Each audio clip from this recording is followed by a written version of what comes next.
And we're live! Hello, hello!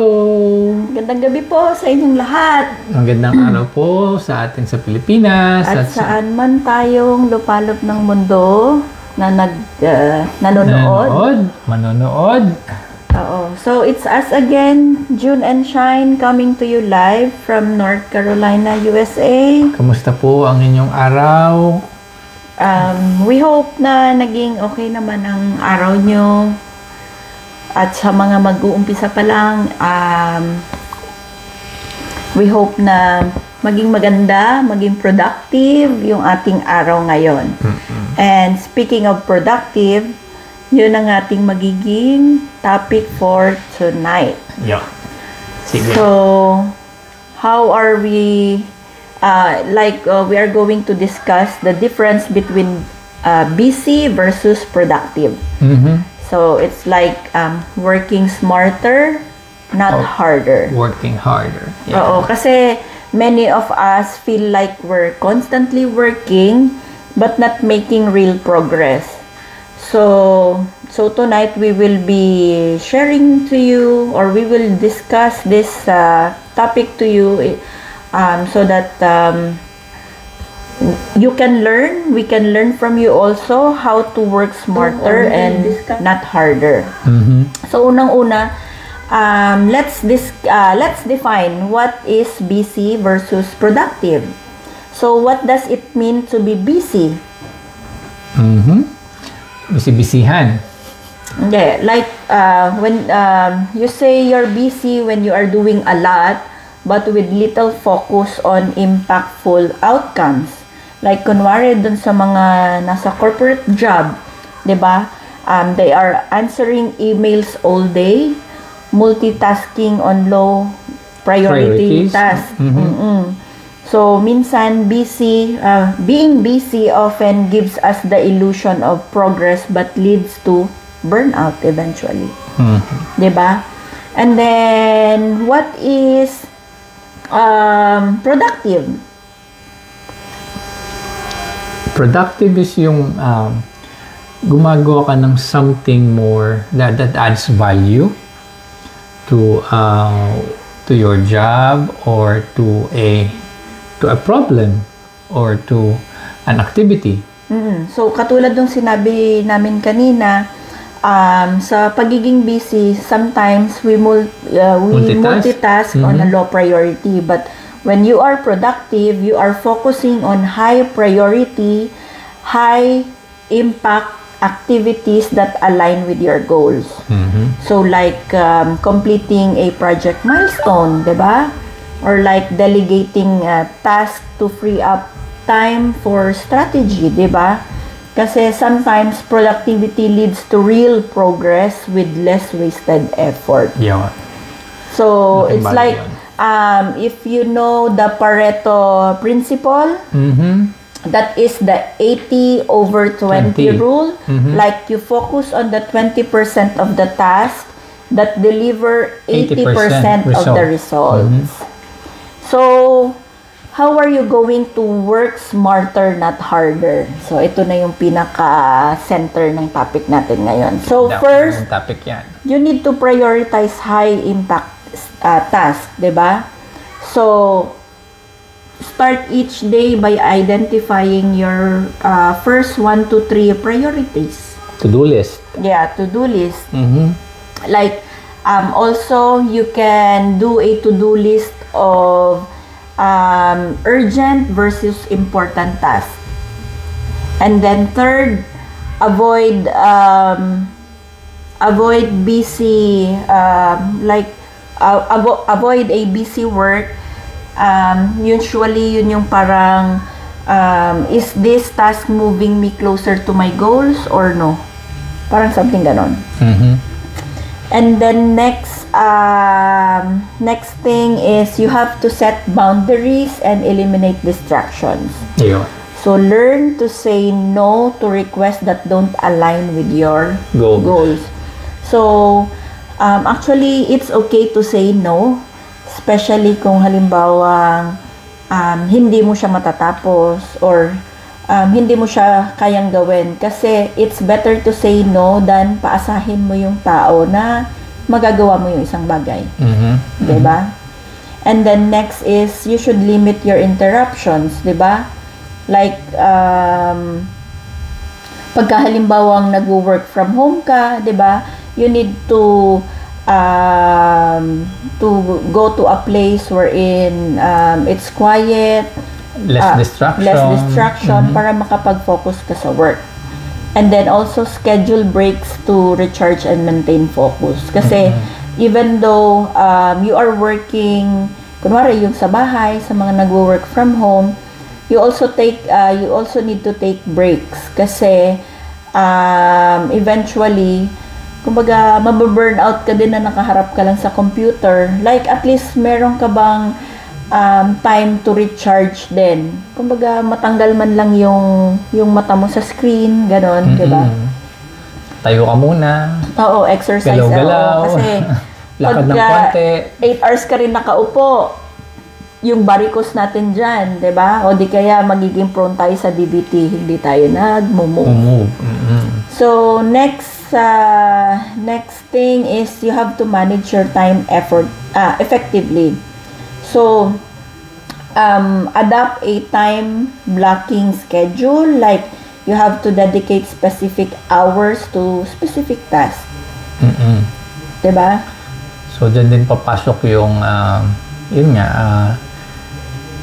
yung ginawa mo dati na focus ka for 20 minutes, pahinga ka after 5 minutes. 5 minutes. And then balik ka ulit para at least ma-refresh yung iyong isip.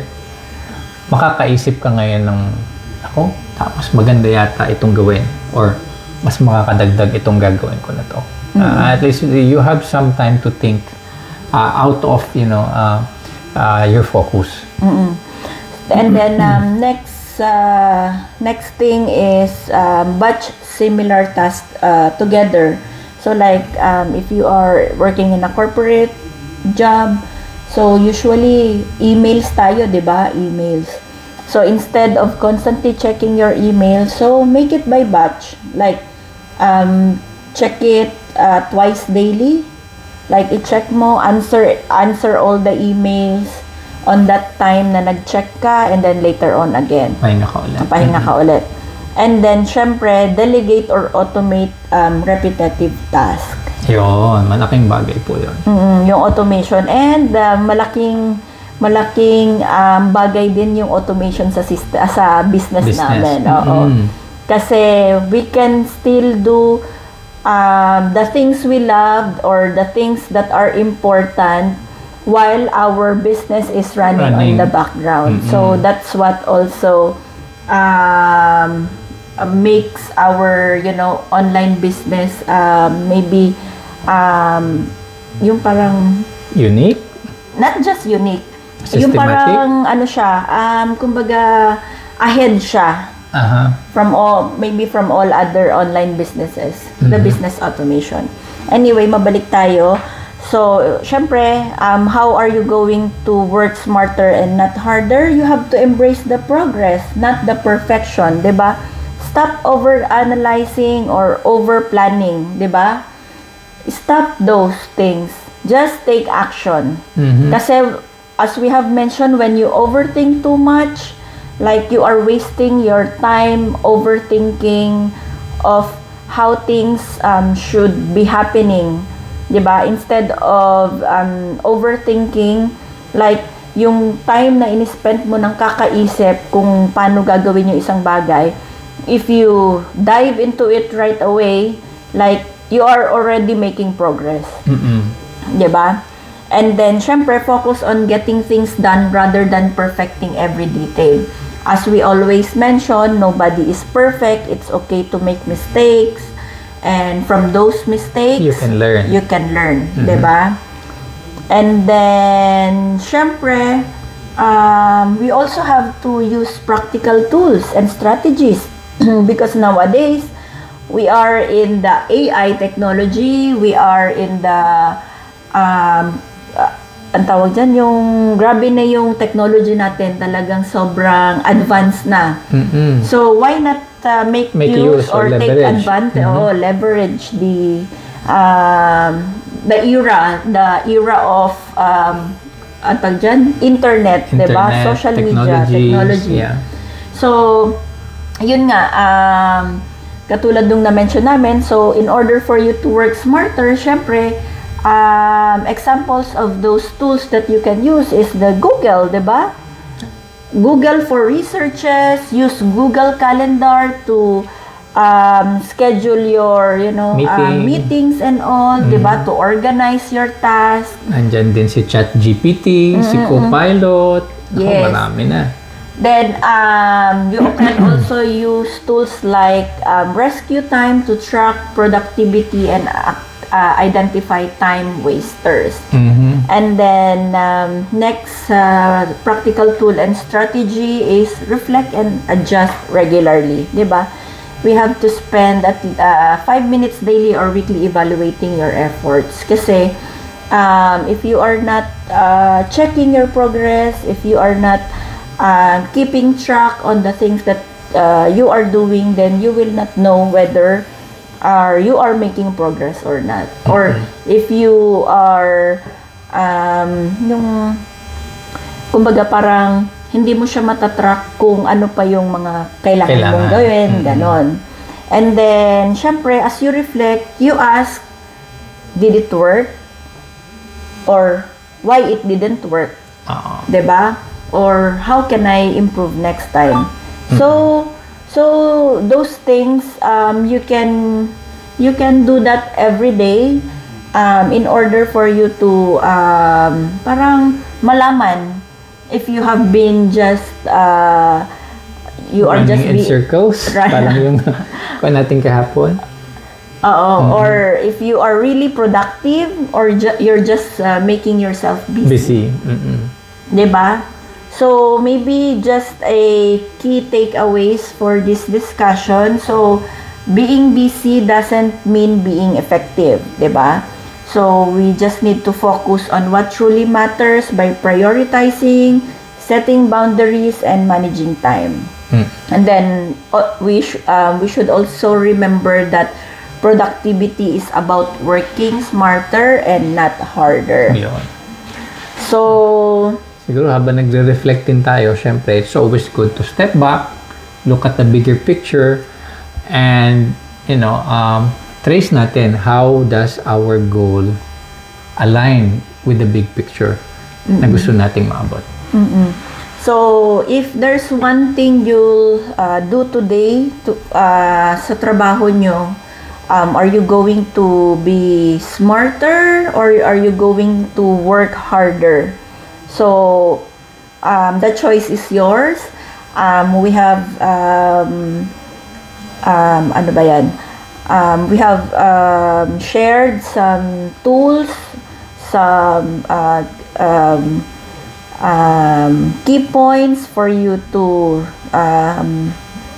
use and take advantage of that. So, if you know someone who might need to hear this or they just need some encouragement, you can share them the video or the replay later. Or if you have something to share, you can comment down below. Yeah. So we will just end this session with just an inspiring quote that goes, it's not how much hours you work, but how much work you put into those hours. Wow. Malalim. So, hindi naman natin kailangang ubusin lahat ng buong oras or buong 8 hours or 12 hours sa isang bagay na hindi naman talaga productive in nature. So it's also a good topic din para ma-share namin sa inyo that our business, our online business supports this motto ba? Working smarter and not harder. Because as we have mentioned, we have the business automation wherein the business runs in the background. Even if we are spending our time to to what truly matters. And then we have so many tools that we have been using to keep our online business running. Track yes, progress. So it aligns with what we are discussing today. Oo, hindi yung mahihirapan ka, sa'yo lahat, ikaw ang gagawa.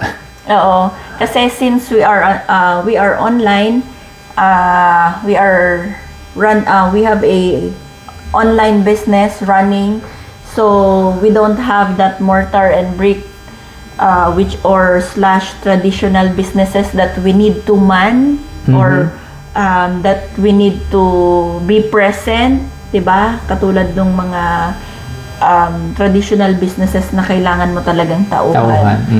So it's practical actually, and it's nowadays it is the trend now actually.